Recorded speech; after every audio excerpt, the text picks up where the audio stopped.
Bismillahirrahmanirrahim. Assalamualaikum warahmatullahi wabarakatuh.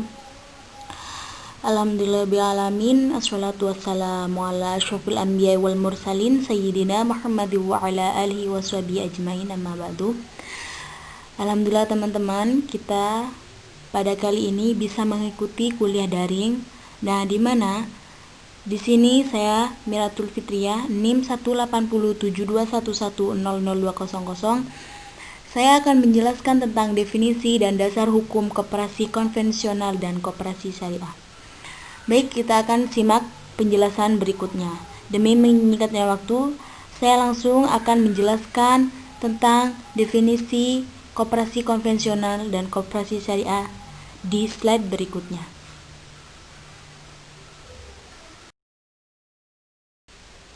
Oke, selanjutnya saya akan menjelaskan tentang definisi koperasi konvensional. Nah, secara etimologi, koperasi ini berasal dari bahasa Inggris, yaitu CO dan operation. Nah, CO memiliki arti bersama dan operation yang memiliki arti bekerja. Dengan demikian, secara bahasa, koperasi dapat diartikan sebagai kerjasama. Nah, dalam hal ini, koperasi juga diartikan sebagai suatu wadah ekonomi yang beranggotakan orang-orang atau badan-badan yang bersifat terbuka dan sukarela yang bertujuan untuk memperjuangkan kesejahteraan anggota secara bersama-sama. Nah, perlu kita ketahui, sejarah koperasi Indonesia ini kan muncul pada abad ke-14 di Eropa. Nah, perkembangan koperasi ini mengalami 3 masa periode. Yang pertama, periode penjajahan Belanda. Yang kedua, periode pendudukan Jepang, dan yang ketiga, periode kemerdekaan. Nah, kita kan sudah tahu apa itu koperasi konvensional, kan? Nah, untuk sejarahnya mungkin kalian sudah tahu karena teman saya itu sebelum-sebelumnya udah menjelaskan sejarah koperasi yang ada di Indonesia. Koperasi ini memiliki landasan hukum.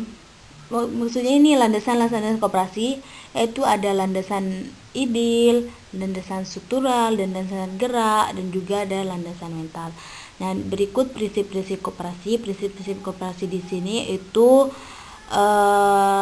adalah pedoman bagi koperasi-koperasi dalam melaksanakan nilai-nilai koperasi dalam praktiknya.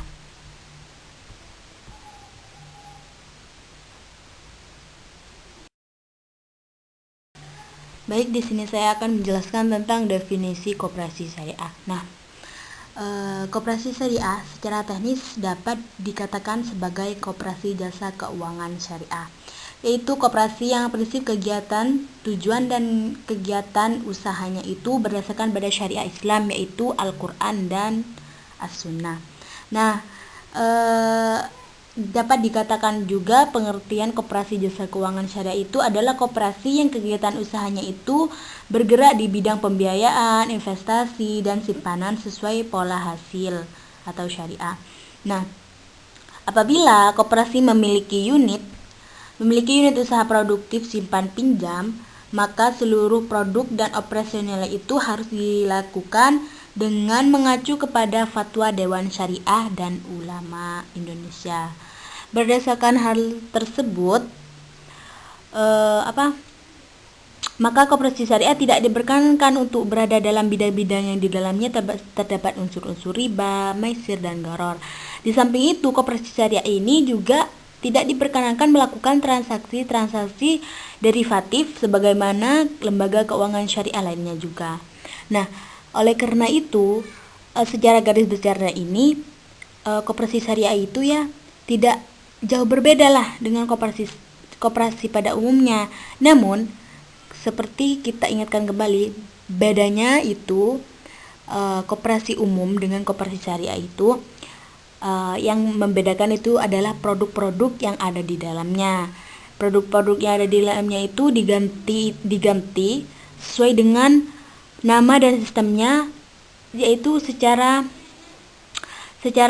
ajaran Islam. Sebagai contohnya ya, seperti jual beli, koperasi umum kan namanya itu ada jual beli, namun diganti dengan nama murabahah.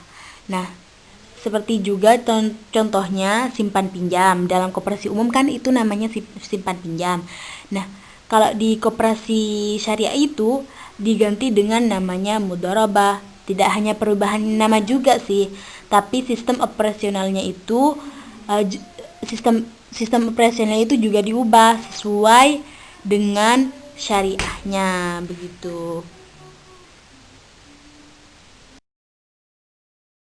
Baik, di sini saya akan menjelaskan tentang dasar hukum koperasi konvensional. Nah, dalam pasal 9 Undang-Undang Nomor 17 Tahun 2012 menyebutkan bahwa koperasi memperoleh status badan hukum setelah akta pendidikannya disahkan oleh pemerintah, sedangkan dalam pasal 1 ayat 3 Peraturan Pemerintah Nomor 4 Tahun 1994 tentang persyaratan dan tata cara pengesahan akta pendirian perubahan anggaran dasar koperasi, bahwa pengesahan akta pendirian perubahan anggaran dasar koperasi merupakan wewenang dan tanggung jawab pemerintah yang dalam pelaksanaannya diimpahkan kepada Menteri Negara Koperasi dan Usaha Kecil Menengah. Selanjutnya saya akan melanjutkan dasar hukum koperasi konvensional di slide berikutnya. Nah, selanjutnya orang-orang yang akan mendirikan koperasi harus mengerti maksud dan tujuan koperasi serta kegiatan usaha yang akan dilaksanakan oleh koperasi tersebut, yaitu untuk meningkatkan pendapatan dan manfaat yang sebesar bagi anggota khususnya dan masyarakat pada umumnya. Hal-hal yang perlu diperhatikan dalam pembentukan koperasi berdasarkan pasal 3 ayat 2 Peraturan Menteri Negara Koperasi dan Usaha Kecil dan Menengah Nomor 1 MKUM 1/2006 adalah sebagai berikut. Yang pertama, orang-orang yang mendirikan dan yang nantinya menjadi anggota koperasi harus mempunyai kegiatan dan atau kepentingan ekonomi yang sama. Yang kedua, pendiri koperasi primer adalah warga negara Indonesia, cakap secara hukum dan mampu melaksanakan perbuatan hukum. Yang ketiga, pendiri koperasi sekunder adalah pengurus koperasi primer yang diberi kuasa dari masing-masing koperasi primer untuk menghadiri rapat pembentukan koperasi sekunder. Dan selanjutnya, usaha yang dilaksanakan oleh koperasi harus layak secara ekonomi, dikelola secara efisien dan mampu memberikan manfaat ekonomi yang nyata bagi anggota. Dan selanjutnya, modal sendiri harus cukup tersedia untuk mendukung kegiatan mengelola koperasi, dan yang terakhir usaha yang akan dilaksanakan oleh koperasi. Baik, di sini saya akan menjelaskan tentang dasar hukum koperasi syariah, di mana dasar hukum koperasi syariah ini sudah terdapat jelas dalam Al-Quran surah As-Sod, namun saya tidak menuliskan ayat tersebut di dalam slide saya karena akan tetapi saya akan membacakannya. A'udzubillahi minasyaitonirrajim. Bismillahirrahmanirrahim. Wa inna katsiran minal huluti la yabghi ba'dhum 'ala ba'din illa alladziina aamanu wa 'amilus shalihat. Dan yang artinya, dan sesungguhnya kebanyakan dari orang-orang yang berserikat itu sebagian mereka berbuat zalim kepada sebagian lain kecuali orang yang beriman dan mengerjakan amal soleh.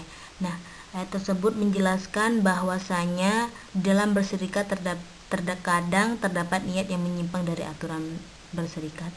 Hal tersebut dapat menimbulkan salah satu pihak akan merasa terzolimi atau dirugikan, tapi jika niat dan komitmen yang ditanamkan semata-mata karena Allah atau sportivitas dalam kerjasama, maka hal yang negatif tidak akan terjadi.